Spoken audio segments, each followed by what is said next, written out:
అందరికీ నమస్కారం. నేను కాటిపల్లి వెంకటరమణారెడ్డి, కామారెడ్డి ఎమ్మెల్యే.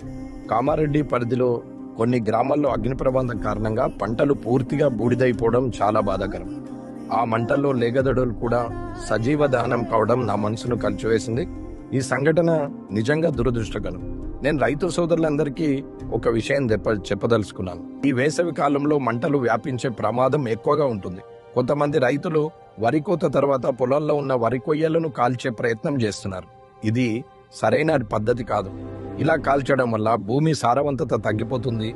నీళ్లలో ఉన్న ఉపయోగకరమైన క్రిమికీటకాలు గాని జీవులు గాని నశిస్తాయి.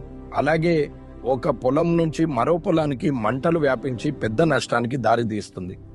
కాబట్టి రైతులందరూ జాగ్రత్తగా ఉండాలి. ఇలాంటి చర్యలకు దూరంగా ఉండాలి. ఈ ఘటనపై అధికారులను అప్రమత్తం చేశాము. ఇలాంటి సంఘటనలు పునరావృతం కాకుండా చర్యలు తీసుకోవాలని చెప్పాను. ఇలాంటి ఘటనలు మళ్ళీ జరగకూడదని కోరుకుంటున్నాను. ధన్యవాదాలు.